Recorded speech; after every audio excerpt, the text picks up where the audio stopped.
As business owners, entrepreneurs, family men, it's difficult for us to find the time to put together projects like these. Even though it's something we really want to do, unfortunately, taking care of the things we have to take care of comes first.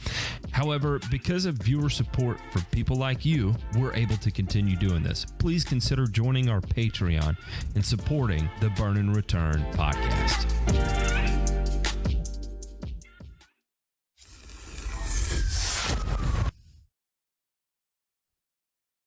F. Boo! Oh, there he goes. Like a North Korean missile launch test. You're listening to Burn and Return, a weekly 1-hour podcast covering news from the agricultural and turfgrass industries. DeMay, I don't think Elon's on YouTube yet. I'm not sure if we can save North Korea. Can we? I don't know. We can't even make it through the fucking intro. I'll tell you what, we're a bunch of professionals, but you know what? It's exciting. It's an exciting time because you know who's back with us. Go ahead and put all three of us up here, JP. Listen, I want to tell you something. The three musketeers are here, and there is no three people better at making fermented cheese to make all the musts be the best in that three musketeers.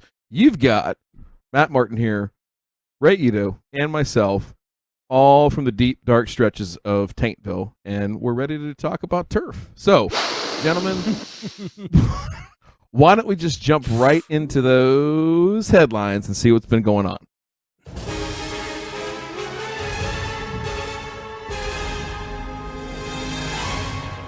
Nothing to fear here. This is just the news. Well, today we've got the first one here. There is some movement here, gentlemen, in the fertilizer industry, and we're here to talk about it here with the Michigan farmers. And they are trying to tell us a couple of things. One, the fertilizer markets are expected to continue a downward trend, right? So amid extreme volatility and record high prices, fertilizer consumption suffered in 2022. But according to a new Rabobank report, a recovery in consumption is possible in some regions in 2023, with fertilizer prices lowering and commodity prices at historically high levels. Now, they go on to talk a little bit about how P and K prices are softening a little bit, but nitrogen is still the volatile thing in the market, right? So they talk here about 2022 annualized volatility in urea prices up to mid-October was about 60%, 3 times more than the 5-year average, right? So this is all waging while Europe is back in the news because ammonia and natural gas are at odds right now and trying to get those things produced at a level that makes it financially feasible to produce fertilizer over there. So the rosy headline here, guys, it's usually not what we see so much in terms of the clickbait stuff and everything like that. They're trying to portray a rosier, maybe a little bit of the puppy dogs and ice cream effect. Yeah, look, fertilizer's going down. Consumption might come back up a little bit, but I'm not so sure about all this stuff, and I just want to see what y'all think. One thing I will say is that urea is definitely trending down right now. Now, where this is going to get weird is that whoever's holding urea commodity at higher prices, this was like, buying over the last couple months because we're going into the end of the year in anticipation of spring planting. And corn is also on a downward trend, and it's going to get real touchy around there because if you don't have the corn prices to fetch the urea prices and vice versa, it could get a little hairy, a little quick. I'm hearing some of that on the back end. The other thing I'm hearing too on the back end is that we do have a couple of big tenders coming, and tenders are going to be bids from other countries that are asking to buy our urea production. The biggest, of course, that normally comes in a few times a year or several times a year is India. India kind of came in with one that was non-expected, and I would say the next one is more so expected, but we're not seeing a whole lot of that in the commodity aspect right now. And then what's yet to be seen is if shit just gets really, really, really cold in Europe. It hasn't. And that's a good thing because we keep running into issues with like wind dying down and the price of household electricity skyrocketing because wind going down, right? Well, If it starts getting really, really, really cold and it starts putting exceptional demand on natural gas, and then we start seeing a spike in natural gas, of course, that's going to jump over into urea as well. But I do agree that P and K needed to soften, and softening we're seeing, and that's a good thing. You know, we do have increased production that was promised from Nutrien that's going to be coming online. Mosaic is supposed to be increasing production. That's supposed to be coming online. And we'll see if they hold true to their word. I would say what we're seeing in the market as far as the downward trend is anticipation of that, because that's supposed to be coming on in 2023 at some point. And so, of course, when you're playing the futures, you're playing the news, right? And so we know that's coming. And is it going to fan out that way? As of right now, it is 100% looking like so. So if you can lock in your 100-ton contracts right now, then yeah, you get to take advantage of the potential that could potentially take place. What about you, Ray? What are you seeing? Call back. Well, what I'm seeing is just more speculation, and this is not a sure thing. And just because there's a little bit of good news, that still doesn't do anything about how there's a move afoot to basically limit fertilizer consumption in various localities, like what we talked about in previous weeks. But I will say this: the places and the people that'll make out are the places and the people that have the sense to know that without production and without food, we don't have people. And I think that's the main thing here is that you'll see a variety of articles, I think, that are coming out, and we've seen it too in these last 4 or so weeks combing through stuff, is that everybody has a different outlook, and I think you have to understand and consider the source, right? So number one, who are you reading this from? Is it an industry publication? Is it from a financial institution, right? Or is it some think tank, whatever, right? And so take your sources with a grain of salt, first and foremost. But secondly is look at what's happening around you. Matt made a great point there about, there's huge tenders that are coming back. We had, a number of contracts last year, right? Especially in India, right? That they pushed and said, hey, we're not going to take all that, right? We can't sell it, right? And is that same thing going to happen this year, or are people going to start buying and the price starts to go up, right? And so I think that is going to be very, very interesting, notwithstanding the fact that, we talked a little bit here about, diesel and distillates and things like that, several shows ago. We're getting ready. We're bracing for the first real cold snap, especially in the northeast part of the United States coming up here. So how that sways the markets, right? And it's, we've seen this cascading effect from, the petroleum market down through natural gas and certainly into fertilizer. What happens here, in the short run, say the next 4 to 6 weeks, I don't know, but it's going to be a bumpy ride. So for those of you that, are seeing some of these pricings, go down, we've had some people ask us, and I'll ask this real quick here, is do you think, gentlemen, it is a good time? Would you lock in your fertilizer price now if you could and you have the space to store it, all that good stuff? Or would you wait and see what happens here in the next, 3, 4, 5, 6 months? That's $1 million question. One thing I'll add to that is that up to this point is that China has been under lock and key with exports, right? And with the shakeup that's going on with COVID, like for instance, if you were to export NPK out of China, it has to go through a review process, right? And basically, they're only letting out compounded fertilizers. They're not letting out like straight urea, straight phosphorus, or straight potassium. And so we might see some softening on that, which could shake up what's the word I'm looking for? Competition from global exports, and so. In my opinion, and this I'm just going to share my opinion right now, I think with the potential of other markets facing recession, I think an overall slowing of the economic growth. I was just looking at the latest quarterly reports from the S&P, and there's definitely a softening. It looks like we're going to be down about 11% on our average quarterly reports, and so EPS numbers are going down, and so I think we will see a continued trend of softening of all inputs. We're going to get a few different spikes through spring because planting season, right? But I think the overall trend line will be downward. Just my opinion. Yeah, There you go. I think Ray? so too. Okay. Yeah, I think so as well. And the other wild card is that, like it or not, you mentioned China, and China is on the verge of another revolution. Oh You know? boy. Already pissed off. I mean- yeah, we're just going right down through the whole Southeast Asia, right there, and then on up into China.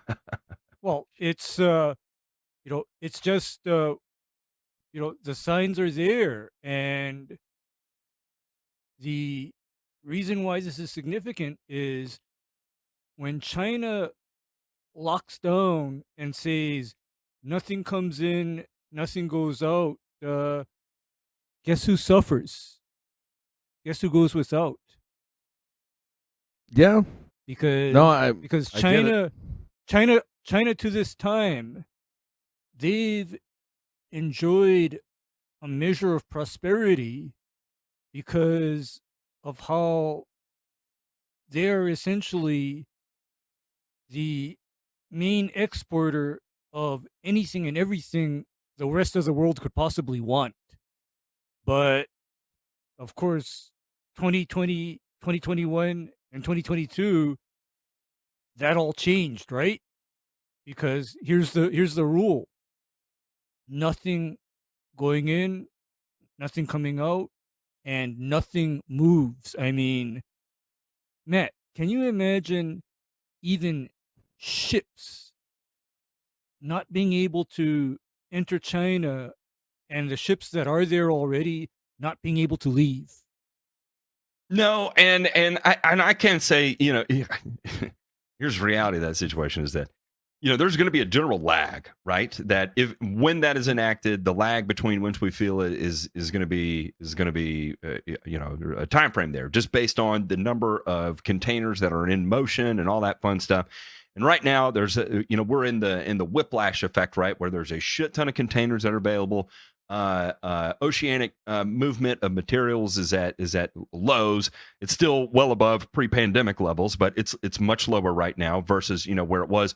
$12,000, $15,000 to get a container over. Right now, we're at $6,000, $7,000 to get a container over, and so we're getting more of those.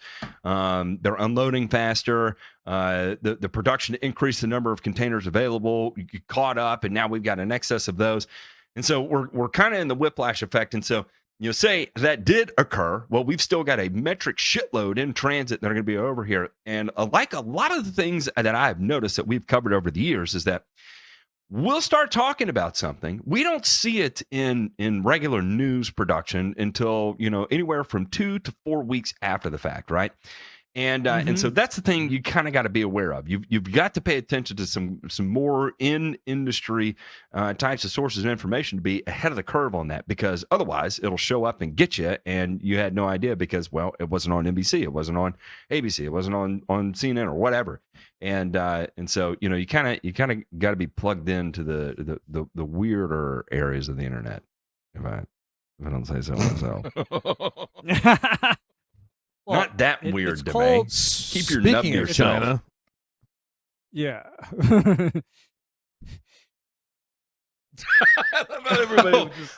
I thought Everybody just you were stop. going to segue with that. No, yeah. No, I So, was- Yeah, I was- speaking thought of, there's some weird places of internet over there. well, I think we should Yeah, find like- another way to. We should use something other than our nub to find a different way to connect, Matt. And to do that, we're going to go under our next article. All right, so soil in the Midwest is eroding up to 1,000 times faster than it forms.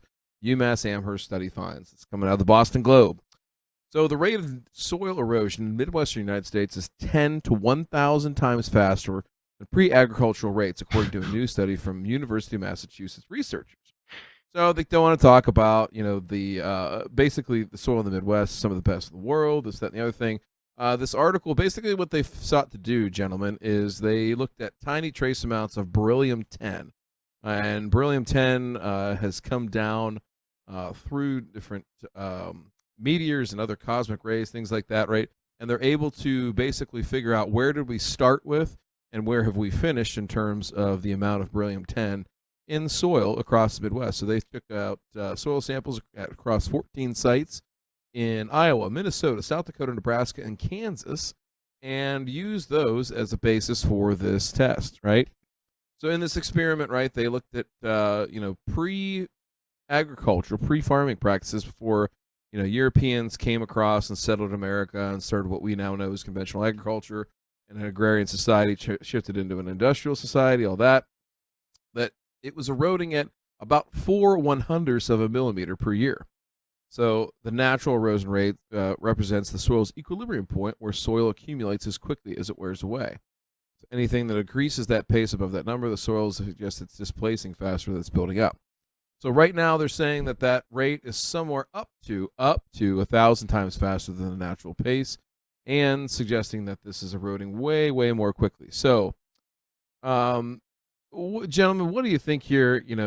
I think it's sort of like confirming what everybody already knew, but we also have a lot of things that have changed since America and the Midwest in particular was settled, and what's going on in the present day. So where are y'all at on this? Are you worried about the soil eroding? I will say in many instances, yes, I am worried about that. Now, I will say that the first thing this says is that the rate of soil erosion is 10 to 1,000 times faster. That is a monumental scale, okay? 10 to 1,000 times, imagine taking 10 times the dose of alcohol and then taking 1,000 times the dose of alcohol, right? That kind of scale is monumental. Deadly. Yeah, literally. Yeah, 10 drinks versus 1,000 drinks is the difference between life and death, right? And so that, I don't know. Now, using beryllium-10 as the scale, I don't know enough about it, so I'm going to say that, yes, this is 100% correct and accurate, and the best way we can go about measuring erosion rates. Now, I think where this does place greater emphasis is that what are the things we can do when it comes to crop production to mitigate erosion. And the obvious thing, I think the most obvious thing is going to be no-till, right? And now here's kind of the variation of no-till. Okay, fuck you, bitch. Matt. Yeah, is that there's more and more wide scale testing on no-till methodologies are being implemented and trialed across the United States. Is that it's not exactly always working out in everybody's advantage.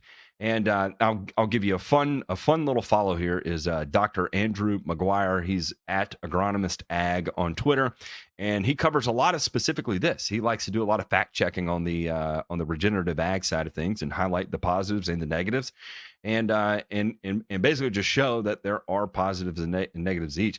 Now, does this mean that it could be in combination of cover cropping? Could this be in combination of drainage tiles?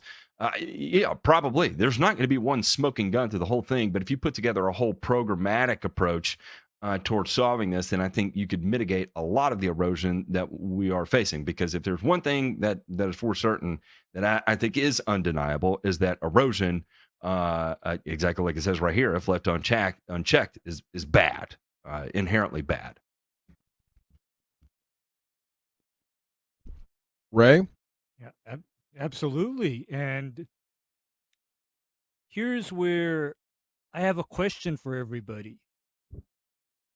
And I know that the best, one of the better management practices for keeping soil covered and reducing erosion is no-till farming or no-till production, right? However, here's where it gets kind of milky in my mind. I'm not sure how it is possible to do no-till crop production organically. I'm not sure how that works out. Well, because one thing. Oh, go ahead. Go ahead. because there is always going to be a need for, weed management within the crop. And from what I've seen of organic farming, they do shit tons of tilling and plowing. Okay? They are always digging the soil. They do a lot of digging. Mm-hmm. And Well, I'm not sure how that squares with keeping a field clean and in production. I think the one thing to highlight here from our perspective of the crop that we love the most, right, is in turfgrass, right? So we know that soil erosion, that's one of the many benefits that turfgrass offers. And to drive that point home, there was a really good study done back in the mid-Atlantic, probably about 10, 12 years ago, where they looked at, different practices of caring for turf. And one thing that was interesting was that, folks that didn't do anything, right? So if you just kind of let it go and no weed control, you just mowed it and that was about it, the soil losses on those particular plots were far greater than anything that was experienced by those that were taken care of. I think they did it sort of like a DIY approach, right, with homeowners taking care of their own stuff and then professionally maintained, through a service or through a professional lawn care operator. And those are the ones that did the best, and that was specifically one of the things they looked at. Yeah. Ryan, that brings me to kind of an interesting situation that I see is that, I'm in Hawaii, right? And the requirement is for virtually organically maintained vegetation that is just mowed. And the whole premise behind keeping that vegetation is to reduce the amount of soil runoff into the waterways and then into the surrounding ocean. So I have to ask, even though that is quote unquote organic, are we really doing any favors? Because I know for myself that a lot of the invasive species, they do a shit job of holding down soil versus, say, a maintained stand of Bermuda grass or St. Augustine. Absolutely. No, and I think that's something that you'll see. So I would love to see, them take some beryllium 10 samples off of a turf area and then a not well maintained turf area and then an ag field, and let's see what happens, and we'll go from there. But real quick, we'll just take a look at this chart real quick, and this is going to be years required to remove 7 inches of soil, right? And basically this is looking at sod farming to remove a nub's worth of I guess that would be the tip of the nub, right? Of soil past the knee. And we can look at some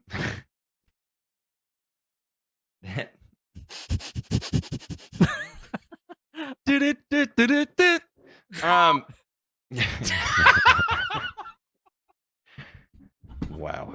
All right. Where am I? I'm flushed. My God. I need to take a shower. Look, it takes 3,547 years to remove 7 inches of soil in continuous turfgrass sod. All right, there we go. You can look at the others. There's your chart. If you're listening to this on podcast form, just open up the video. It's there. The name of the study is How Much Soil Does a Turfgrass Sod Farm Deplete? This is from the Turf Resource Center. There we go. Oh, where are we going with this, DeMay? Go ahead and get us out of this hellhole. We're well, there's a lot of beauty going on in that hole. Let's jump over to my favorite segment, Matt's favorite segment, Joe Knows Turf. Everybody. Joe Knows Turf. Yes. Hi, I'm Joe. I'm going to give you a bunch of accurate turf facts today because Joe knows turf. Now, listen, Joe, I'm glad this segment's now named Joe Knows Turf because Joe was on here a few weeks ago, Matt, as you may or may not know, and he shared with us, there was a lot that he didn't know. And the thing about Joe is that he's a good guy. He just took some wrong turns here and there, did a few things that, we maybe not, agreed with. And I think we still respected the guy. You're just a little disappointed. And tonight I want to talk about a video that I saw. That's a guy I think we like and I think we respect. And he just took a wrong turn here. We're going to watch this. So, J Pink, go ahead and cue this up. Let's watch this here. How I'm sterilizing native soil. How I'm sterilizing native soil to make my own grass plugs. This is Brian, the turf mechanic. Let's go ahead and watch. Grass plugs today for my front yard. It's Christmas time. Crazy. But I want to do it in native soil. So, let's go out there. All right, so we can fast forward. He picks up some soil from the front. Go ahead and bump up to about, 55 seconds or so here, J Pink. Keep on rolling. He gets that all out of there. And then he's going to bring it inside, okay? Now, here he is. Go ahead and play it.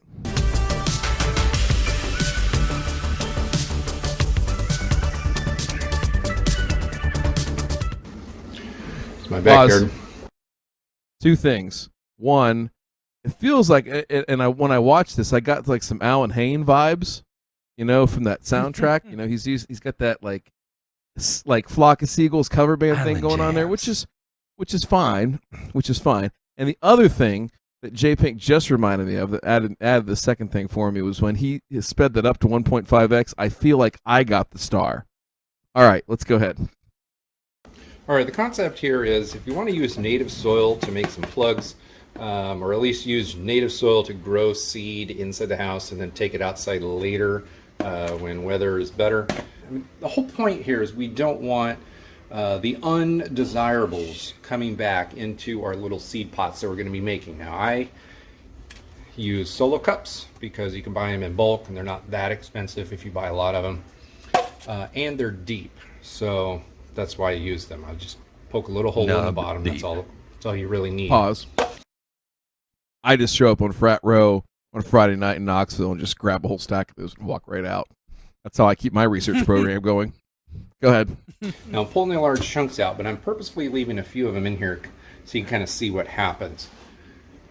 So we've got little grass chunks here. I've got like a full-on like shoot, really woody shoot. And within here, there's a whole bunch of small ones, a lot of little root fibers, and there's weed seeds in here, and there is grass seeds. So I probably have some kikuyu grass and maybe some common Bermuda grass seeds in here. So usually when you buy seeds at the store, certain types of grasses, they have to be coated. So kikuyu grass seed has to be coated because it's so darn stinking small.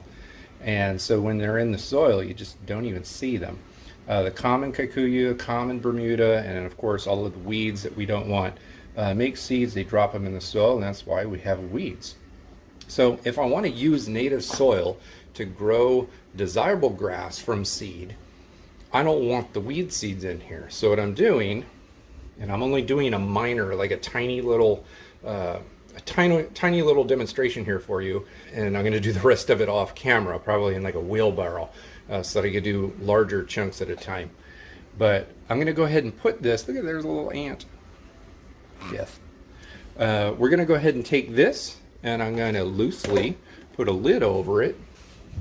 This is what we call, at least in the gardening world, we call sterilizing the soil.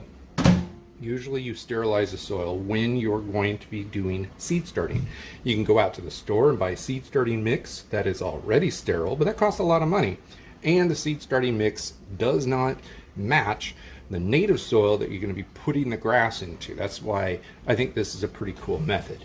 So you put some soil in there. You notice I'm not like filling it up like high. The higher you fill it, the more you're going to have to do more time. You're going to have to stop and stir. It's just like cooking. I'm just doing a small amount for demonstration because I'm only doing one plug. 2 minutes. So long as the soil... Listen, there's a lot going on here. For those of you listening in audio format, Brian has put a Tupperware container with the lid loosely on, which is, that's an important fact. into his microwave for a period of 2 minutes to sterilize it, I guess. Yeah. And of course, Are we my going to ongoing thermometer question check for this. this? No, and my ongoing question is we know somebody that got his ass chewed because he had a little baked bean accident in the microwave. Here it is, turf. I mean, yeah, but No. I want to know what would happen if your women caught you putting a Tupperware full of dirt in the microwave. I'm going to challenge that. I'm going to up the ante. I'm going to up the ante here. Now, he said before that he was going to do this as a small scale example, and then he was going to use off camera a wheelbarrow. Now, if you're a bigger, larger individual like myself, I'd like to know where I can get my hands on a microwave large enough to put a wheelbarrow in, because I'm thinking about all the amazing possibilities of shit I can cook in bulk. Like, I'll just go get a whole goddamn pallet of the microwave French fries from Sam's Club and put them all in the fucking wheelbarrow and cook them up.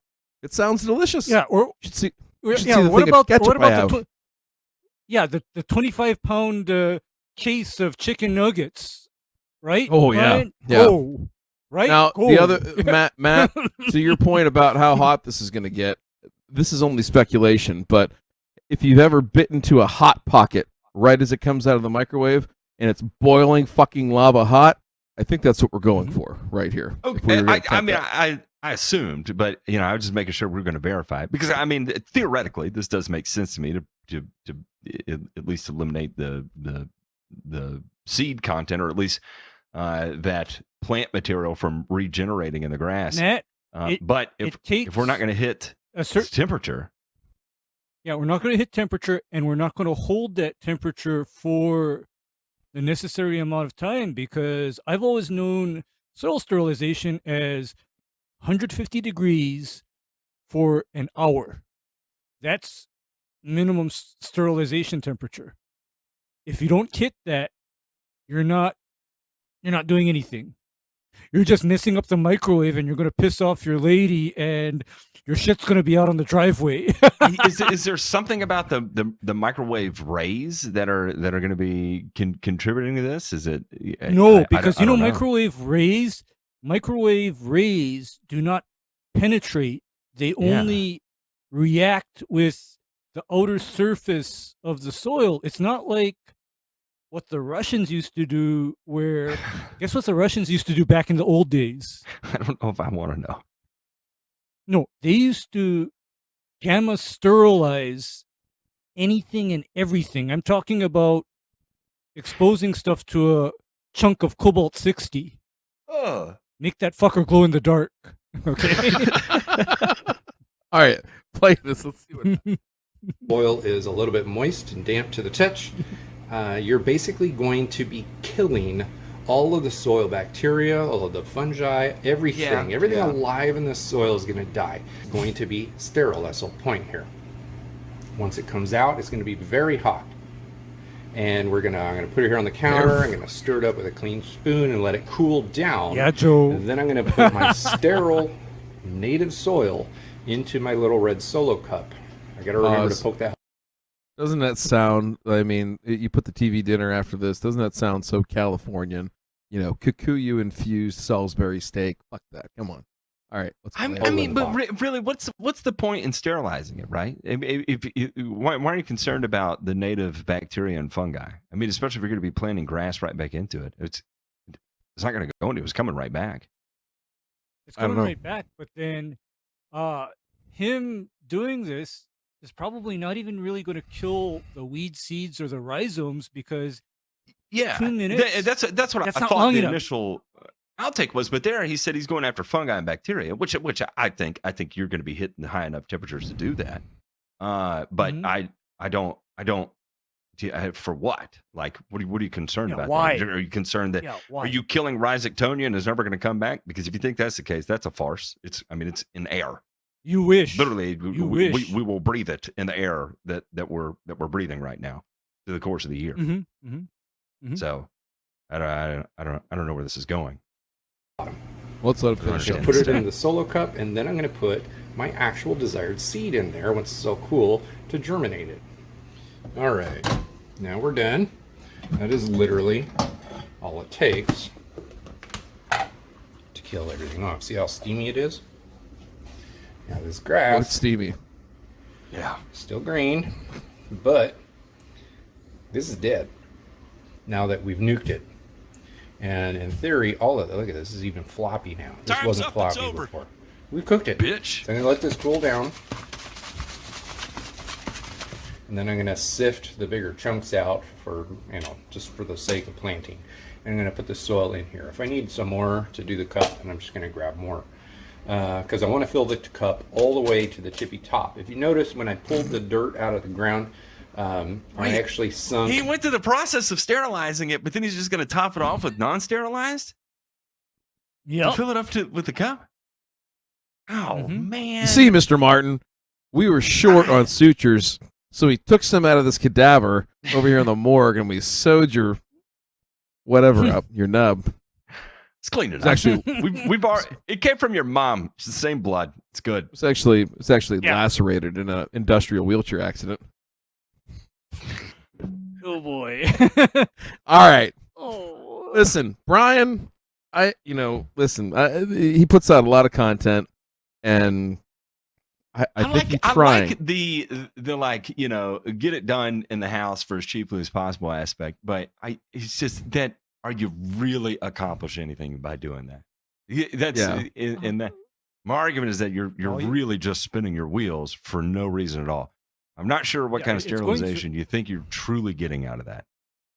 Yeah, not enough, because even though it might seem like some of the grass rhizomes and whatever is wilted, that is not enough to get to the weed seeds that would be within that massive soil. So I'm not sure poor Brian. Could you imagine if it was like torpedo grass or something? I mean, it wouldn't even touch it. or Zoysia or Bermuda. I mean, really, it would not even do it. Or no, I got a good one for you. What if there were nutsedge tubers in there? Oh yeah. I mean, no way. I'm not going to touch it. Yeah, because if not, if microwaves worked, man, I have an idea. I could get a big enough magnetron, suspend that over someone's lawn, and push the fucking button. Yeah. Okay. And I'm gonna be on my side, drinking my coffee, and watch stuff burn. Okay. Hi, ma'am. My name's Ray. I'm with Kevorkian Lawns. I'd like to service your lawn today.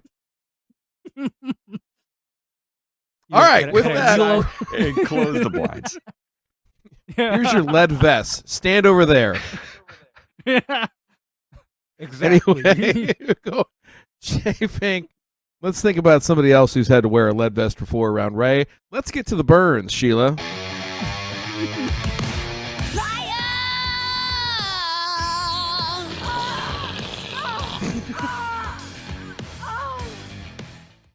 Tell you, when Ray comes like a wildcat, you better have that vest on. All right, now we're jumping over here. Or a magnet. It's actually we're all of those things. The kind of stuff that Ray plays with in his bedroom isn't hidden between the mattresses or in an underwear or sock drawer. Let's just say that, okay?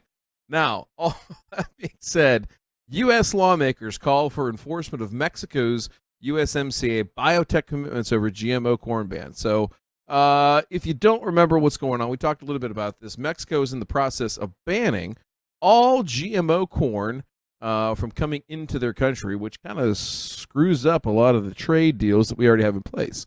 So the letter signed by 24 members of Congress and led by Republican Representative Adrian Smith and Democratic Representative Daniel Kildee of the Ways and Means Committee, both of whom represent core-producing states. They requested the dispute settlement consultations with Mexico over policies they said were, quote-unquote, not science-based. All right, so, gentlemen, what they're talking about here is that they want to go through the trade agreements with Mexico and basically say, what y'all try to do are bullshit, number one, because you can't stop us from selling this stuff. And number two, the policies that your country is trying to act that's going to not only disrupt trade for our country and severely undermine the way that we produce our crops here is also not based in science whatsoever. So, you know, the heartwarming thing for me here, guys, is the fact that we have bipartisan support of, one, people not fucking with agriculture, meaning other countries, and number two, that somehow, some way in this government that we have, there are people that will still say that, hey, science matters, right? And this idea that the boogeyman in GMO corn is going to jump up and get you. Listen, you're liable to eat. You're liable to eat, drink, and ingest about 15 to 25 other things in Mexico that'll kill you long before GMO corn will ever crawl up in your asshole, die, and leave you with dysentery to fucking rot. Am I right or am I wrong? No, you are totally right. And this is what a heartless move by the Mexican government, because corn, okay?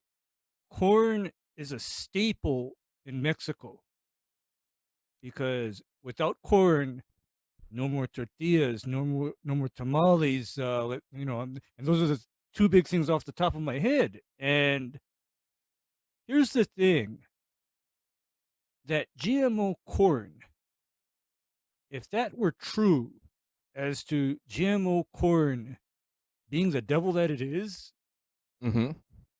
goodness me, Ryan, you'd be dead and I'd be dead a long time ago, for one thing. Yeah, no We'd doubt both be about dead. it. And let's be honest. Because, Go ahead. Because the whole point of these genetically modified crops is literally to reduce dependence on more toxic pesticides, because you know what else corn is modified to do? Resist attack by insects. Okay? It's not only about glyphosate resistance. Yeah, BT corn, it's also right? about Talk about BT that real quick.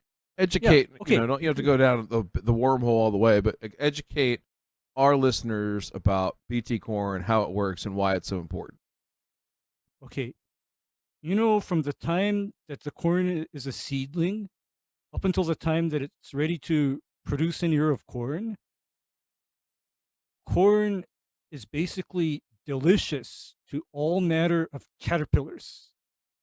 You know, it starts from the time that the corn is a seedling with, you know, cutworms. And you know what happens when you have a cutworm invasion and you just, and your corn just emerged from the ground? You have crop failure. Your crop is gone. And Ryan, you know, up until the time that BT corn became a thing, you know what they used to do in the cornfields? What's At time that? of planting? They used to douse the soil with all kinds of shit that's now banned, just to keep the cutworms from eating the corn as it came up. And then later on in the corn's growing cycle, you have corn earworm, right? And let me tell you what corn earworm is. Corn earworm is a caterpillar that goes into the ear of corn and starts at the tip and just keeps on eating all the way down. It basically spoils that ear of corn, because what it leaves behind in that ear of corn is no more corn kernels, just caterpillar shit. I mean, Sounds like a night with Sheila. Yeah, and the Starts worst part at the tip, is about eats all the way down, leaves you with the shits. Heard that. Yep. I mean, and to control corn earworm, again, to attempt to deal with that, you're talking about doing a lot of spraying with pesticides that are now either restricted or banned. And that's the point. That's the point here that I think even Congress, gentlemen, Congress, right? Like, these people are idiots. Down? This was the one thing, in the last 10 years or whatever, right, that somehow we came to agree on something that was common sense. Yeah, it's pretty amazing. It really is.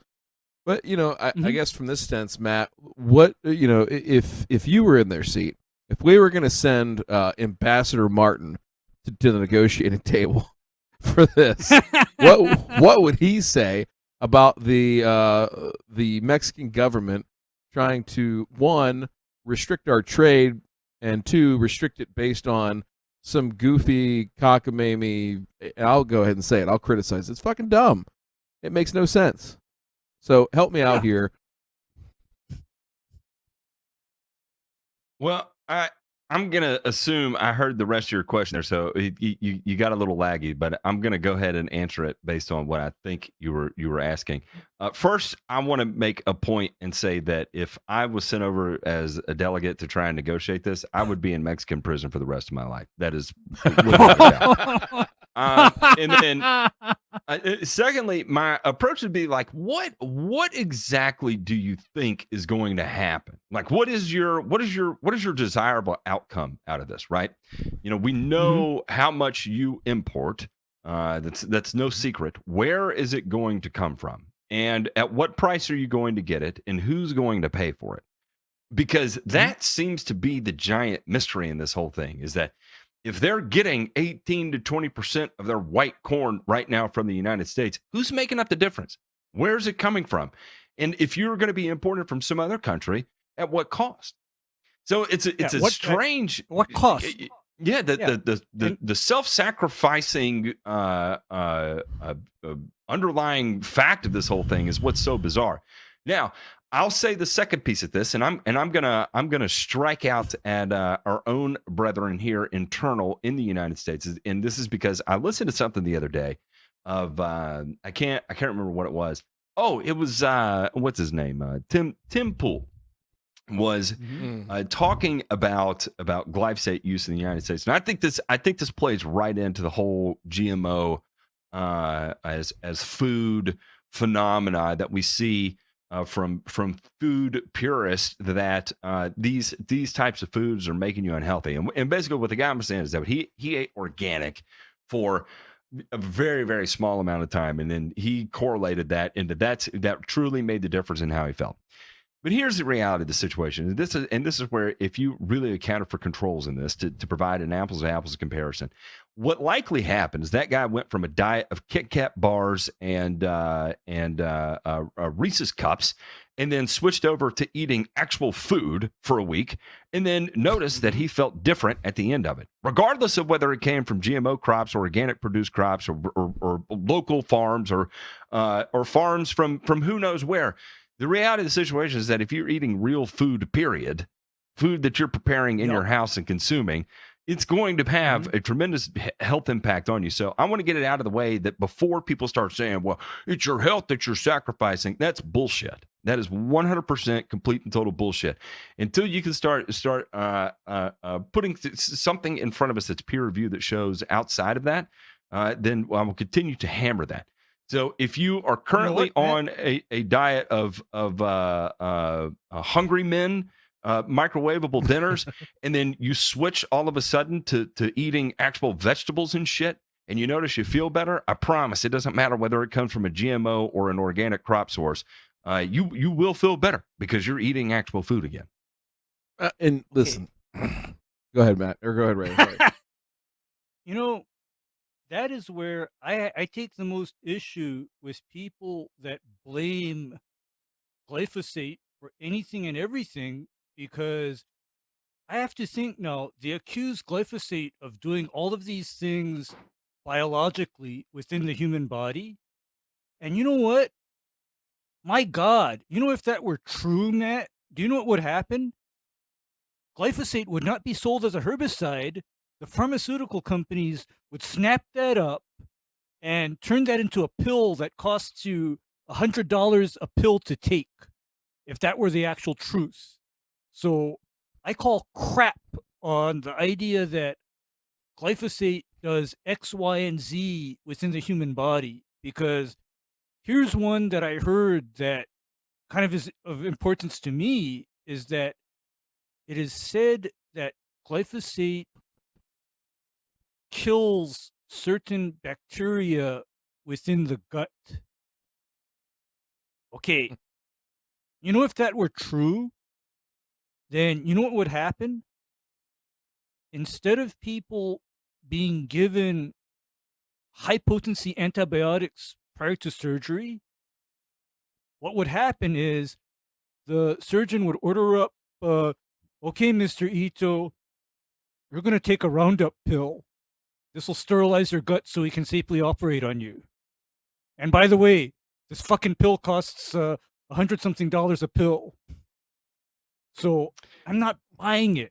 I'm completely derailing here, but I know we're going to get a comment somewhere on this that, whoa, when I switched to eating organic, I felt better. I guarantee someone's going to comment on that, and that's why I wanted to get this out of the way.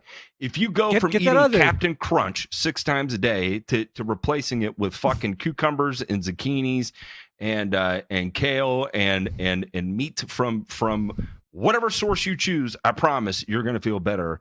Whether it comes from GMOs or not. I want to get that point out there. Yeah, because if that is the case, then you know what, Matt? What's the shot? I'd be dead already. No, I'd be dead already. Oh, you said case. The reason why I'd be dead, chaser. I'd be dead already because let's see, wheat is GMO, right? Yeah. Potatoes are GMO, but yeah. I call horseshit on all of that because it is all foods that, again, I prepare. I know what I'm eating. I don't just go down and open a box and throw it in the oven. You know, that just doesn't happen. Get us back on track before we get banned here, DeMay. I think the flip side of this is that I've yet to see any. Again, it's like it's one of those things where decision makers make a decision with no wherewithal to what the downstream effects are, right? And I would hate. The unfortunate side effect of this is that what is this going to do to the people of Mexico? And without any answers to what their anticipatory reaction to that is, it's a fucking disaster, to be honest. And I don't want to see that. I don't want to see that happen to anybody. I mean, we watched some snuff films from Sri Lanka that what happened when they took this to major scale, and I don't want to see that happen to our neighbors, especially when we already have a policy in place that is mutually beneficial to everybody involved. Yeah. Well, you know what? I don't want to see these guys go hungry, and because that's basically the end result where the government takes a very hard line and says, okay, all GMO crops and anything related to the production of GMO crops is gone right now, this instant. And there's nothing to fill that void.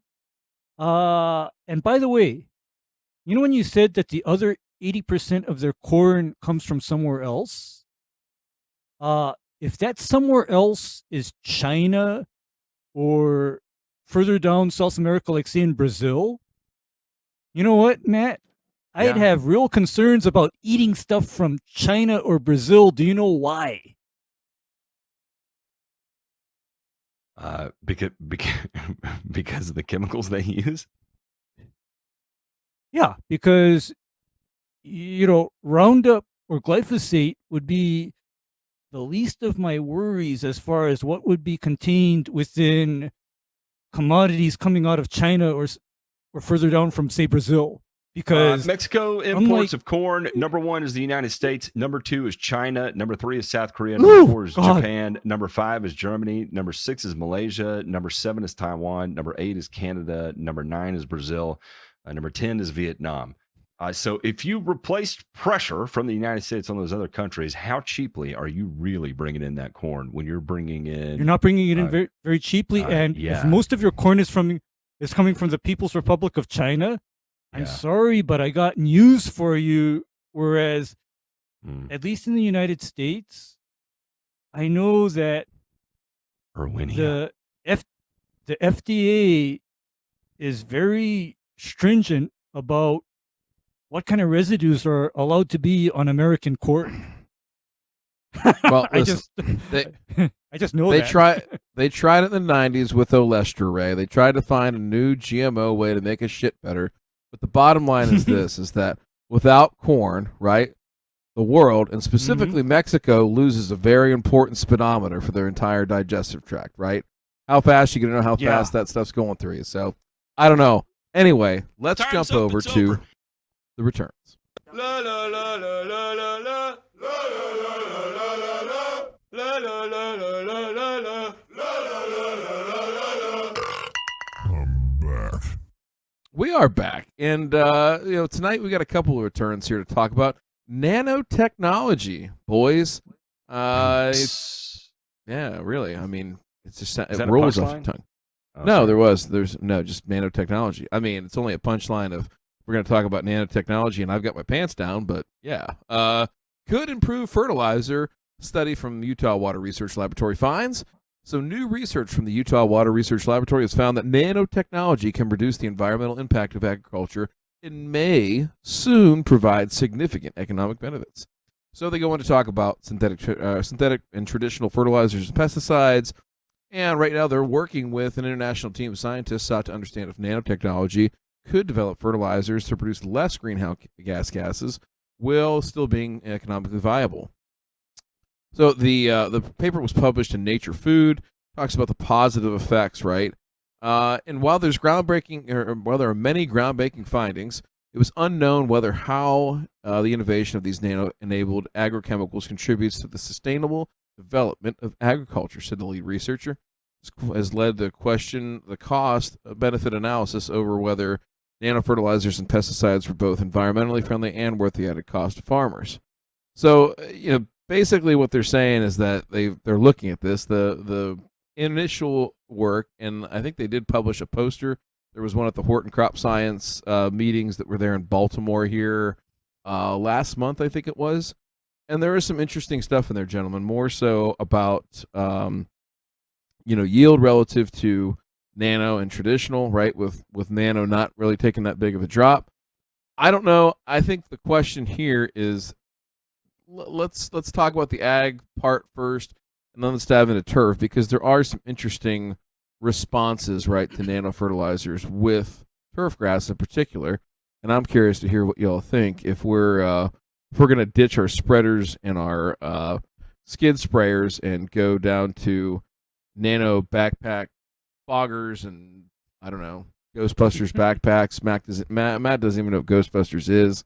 Remember, he doesn't watch movies. He still is under a rock. So, where are we at with this nano thing? Because I know, Matt, you've done a little FAFO stuff with it. Ray, I think you have too. I have. This is more of an opinion piece, because the research isn't there yet. They're just kind of getting you all moist about what potentially maybe could be coming out, and who knows.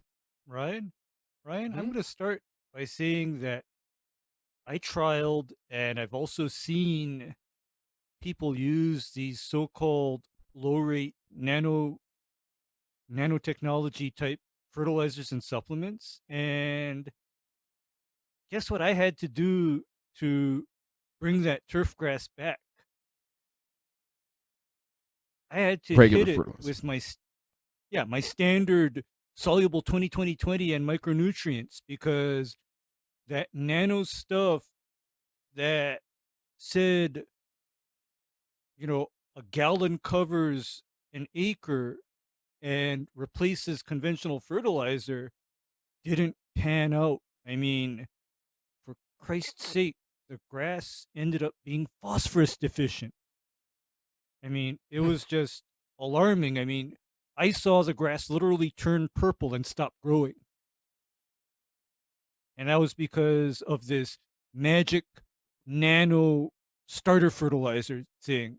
And I'm not going to name names, but it was sold as this product where, you just spray it over the turf at time of sodding and everything will be wonderful. Nothing could be further from the truth. So I don't think we're there yet. Now, I do understand the premise of nanoparticle type products. However, with nutrients at least, we're still stuck with getting the pounds on the ground. Although I do think that in the case of pesticides, if you can have a product where rather than the active ingredient being in the form of large crystals, instead it's, very finely, distributed, divided, and then dispersed, then you can see increased efficacy. But then as far as fertilizers go, nah, I think we need actual pounds on the ground because And it's I'll say quantity. that with fertilizers, yeah, you're really limited there by what you can get, your tissue levels in the plant, right? Because especially in turf grass, you're going to get up to a certain tissue level, it's going to grow out, right? And then you have to replenish it. So this idea that, yeah, you may be able to use a lower rate, but it's not necessarily going to alter your application frequency, whatever the case may be. So by the time you get through the end of the growing season to replenish what you're growing out to maintain that tissue level, it's probably going to end up being fairly close to apples and apples in terms of comparison. Yeah, it will be statistically significant in terms of it being less, but just due to a purely efficiency standpoint, I'm going off just total hypothetical here, but then you've got to play all that into cost per acre and all that fun stuff. So are you gaining 30% efficiency? Are you gaining 20% efficiency, 15% efficiency? I don't know. I'm just going purely off how I could logically deduce that. Now, like Ray was saying, using this in different types of pesticide formulations, I'd say that one of the things I have specifically worked with is nanochitosan, and done so with the idea of playing around in mosaic viroids that have affected cannabis and using nanochitosan as a carrier. And pretty interesting things seen out of that. In fact, still have a multiple year thing going on up with a grower in Boston right now, and it's pretty interesting because those latent viroids, mosaic latent viroid issues that come from cloning plants where they're favoring THC versus a lot of the other physiological processes within the plant, opens them up to be affected by these, and then early development is impacted, and so using nanochitosan as a carrier in that regard up to this point has been good. I'm not going to say it's a smoking gun, but it's been good. So I think there's a lot more to unpack there. Now, where you start getting into weird safety issues would be if you're dealing with things at the nano scale in ultra low molecular weights, its ability to move into skin it also is going to increase, right? So it's something you have to keep into the back of your mind. If you've got a nano copper that all of a sudden is, reaching toxic levels in your blood on accident because you spilled some on your arm, that's a bad deal. So, this is something to keep out. Sorry about your dementia. Yeah. Okay. Here's what I'm going to kind of like put out to the listeners of the program is, okay, I come from a time when, all of our fungicides, herbicides, and insecticides, I come from a time when just about all of those products, if they could be formulated as such, they were formulated in what was called an emulsifiable concentrate. And an emulsifiable concentrate, by chemistry and physics, counts as a nano type product. A colloidal-like suspension, yeah. Yeah, because when you dissolve, say, pendimethalin in xylene, and then you emulsify that xylene in water, that is a nanoparticle formulation already. However, here's the issue with working with something like that. It's very easily absorbed through skin and eyes, right? Extremely easy. And the reason why I keep that in mind is because, like, back in my time, common pesticide formulation, and something that I handled a lot of was none other than diazinon 4E. That was a xylene emulsifiable concentrate. Let me ask this: is would you rather, right, from a lawn care operator standpoint? Let's just take those two different scenarios, right? You got a guy pulling a hose, pulling a 3/8 hose across your lawn and spraying something, pushing a spreader across, maybe on a permagreen, something like that, right? Or you've got a person with a backpack on that's spraying droplet sizes you can't even see from inside your window, and Broheem is wearing a full Tyvek suit and a respirator and goggles because he doesn't want to get all that nano shit on him. What do you think has better optics there, and where does it take the cake? Okay, you be the judge of that one. I'm gonna put it very simply in that in this day and age, showing up at someone's lawn in a Time's up. spacesuit It's over. is a no-go. That's a no-go. And I cannot tell people and keep a straight face that what I'm dealing with is minimally toxic if I were in the full Darth Vader getup and saying, "Oh no, this is perfectly safe."